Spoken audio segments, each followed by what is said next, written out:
Hello Booktube, welcome to Lizzie Faye Loves Books. I'm Elizabeth. For this video I want to wrap up what I read for Booktubeathon, and then coming up right after this video I will be doing a quick video of my Tome Topple TBR. I should have made a better effort to get my videos filmed this morning. Right now it's Wednesday afternoon and there is a big storm system coming through. This morning it was pretty sunny, but now there's a lot of rain in the area and it's cloudy and overcast. The lighting is just not great. But I really need to get this done because after these two videos I probably won't do any more videos for a couple of weeks. Probably not until after Tome Topple is over, because I really still have a lot of projects that I didn't get done during my channel hiatus, and school's going to be starting in another week and we're just going to be pretty busy.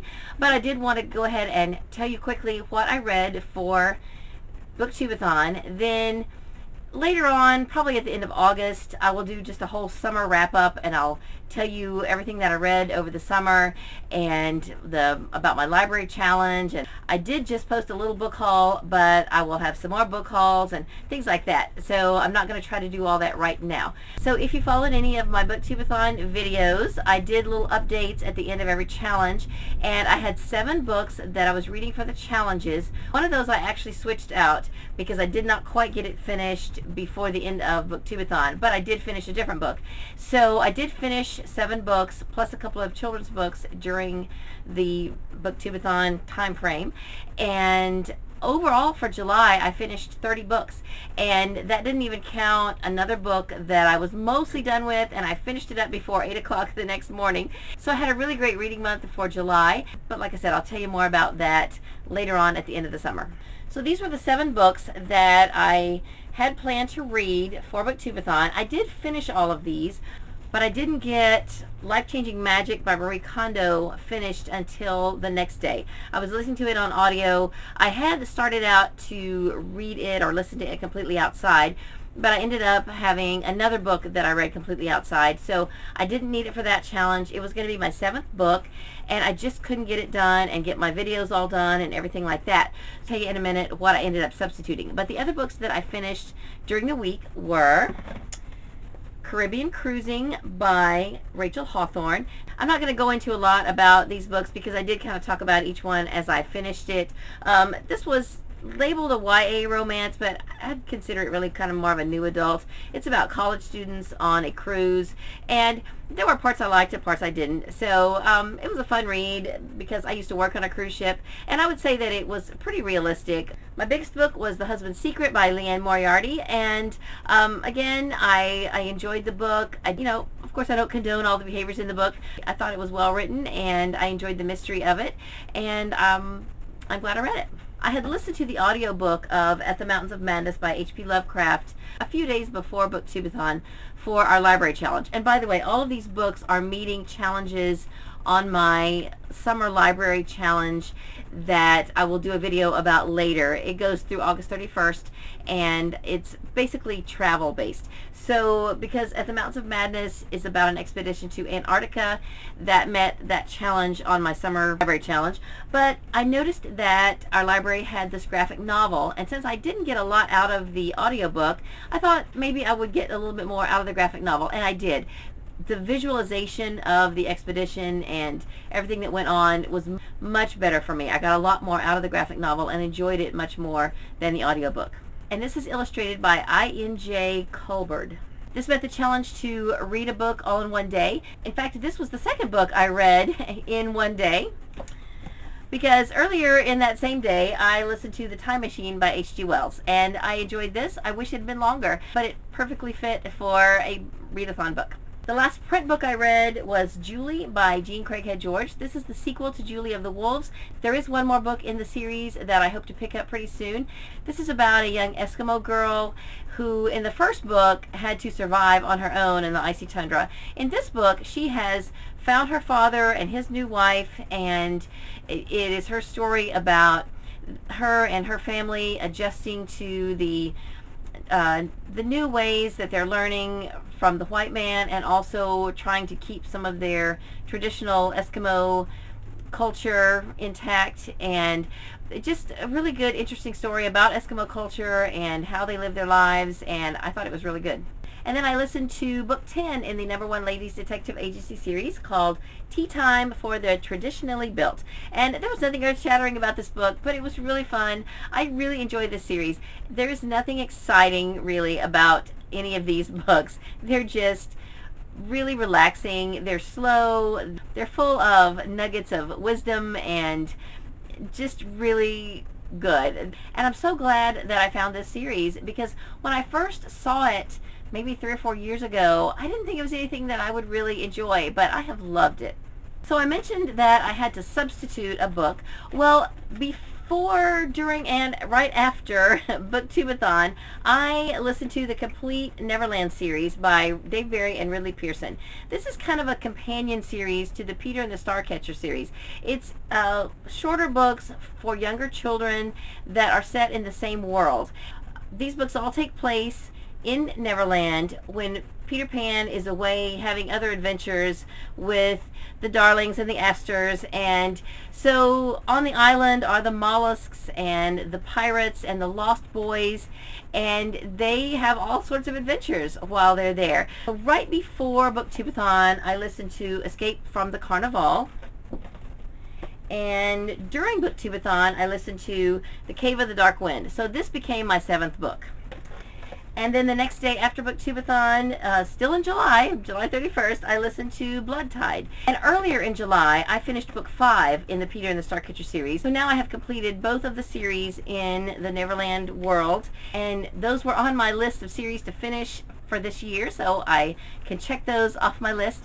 Now, I knew that I had already listened to 2 of these books several years ago, but I couldn't remember which 2. So now, after having listened to all 3 of them, I believe that The Cave of the Dark Wind is the one that I had not listened to before. It's actually book 2, but it really doesn't matter what order you read them in. One doesn't build on the other. They are each separate adventures, and you can read them in any order. All 3 of the books are approximately 2 hours. Maybe one's a little bit longer, but I just really enjoyed them. The 3rd book, Blood Tide, I would say is the most intense of the 3, but they're just fun books, and if you enjoy Peter and the Starcatchers and that whole series, then you might want to take a look at these as well.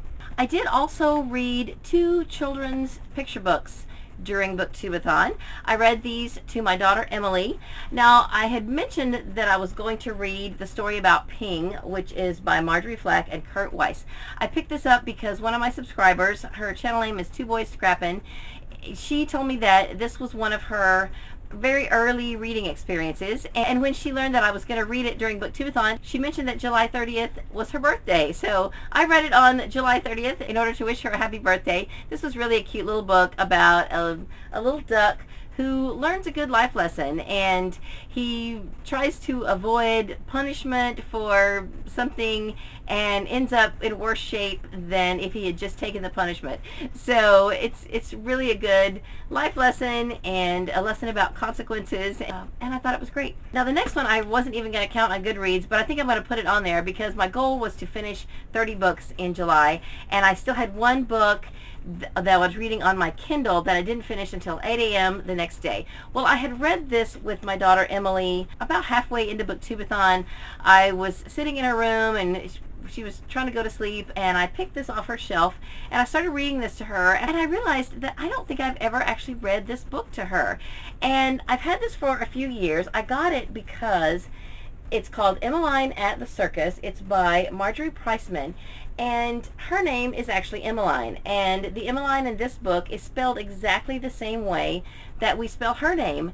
So it's not a real common name. You don't see it very often, and when I found this book about a little girl named Emeline, of course I had to buy it. I've had it several years. I got it at a book outlet type of a store in one of the outlet malls in Orlando. That store's not even here anymore.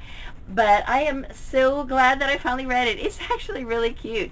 It's about this school group at the circus, and the teacher is trying to tell all the students, trying to make it a learning experience, and she's telling all the students all of these factual facts about everything going on in the circus. And meanwhile, this little girl, Emeline, has gotten away from the group and is experiencing the circus. I mean, experiencing it. And the teacher doesn't even notice. and I know that doesn't reflect very well on the teacher. It's still a really cute little book. Emeline is not harmed in the experiencing of the circus, and she does make it back to her class, and it's a very cute book. So I did read this during Booktubeathon as well. So if I count this on my Goodreads, then that means I've got 30 books finished for July, which was one of my goals for July. Now my ebook, it was called Nothing But Blue Skies by Christie Ridgeway. I probably really, now that I think about it, I could have made myself stay awake and finish it before I went to bed on Sunday night. It was already after midnight, but I still had like a little more than 20% left.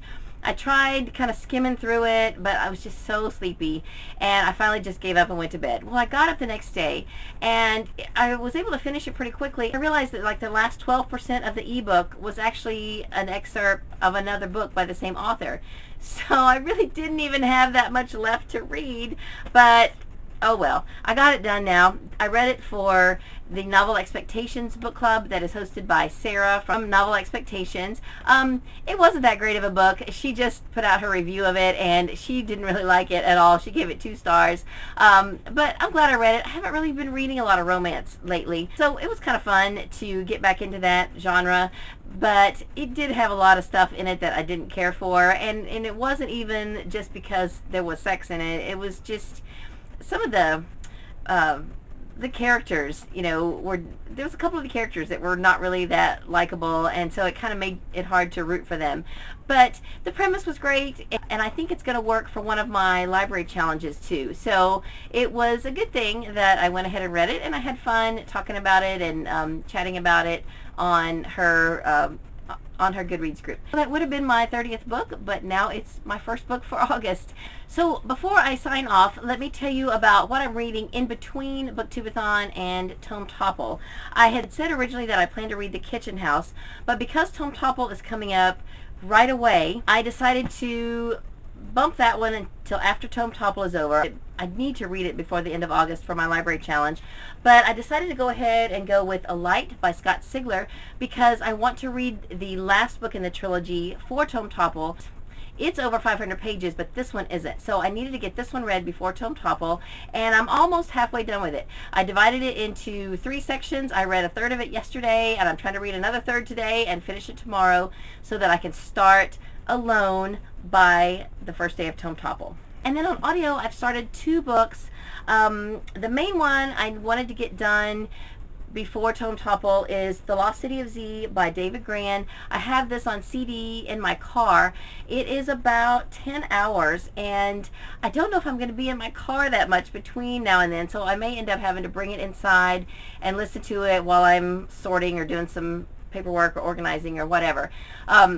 It's not really grabbing me yet. It is a nonfiction book, but I'm hoping that it'll get a little more exciting as it goes on.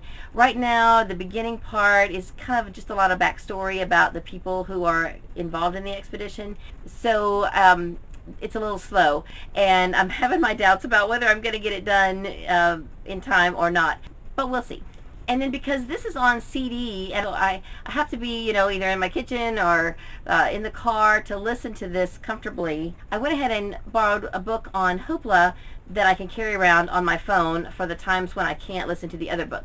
So this is A Thread So Thin by Marie Bostwick. This is the 3rd book in the Cobbled Court series. I've read the first 2 several years ago. This is a series that my sister has really been wanting me to read, and this is on my list of series that I wanted to make progress in this year.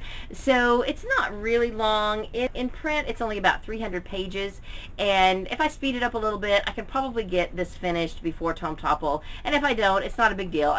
It's just a book that I definitely wanted to read this year, and so far I am really enjoying it. So that is all I have for this video. I will be back soon with my Tome Topple TBR, so I hope you're having a great day. Read a good book, and God bless you.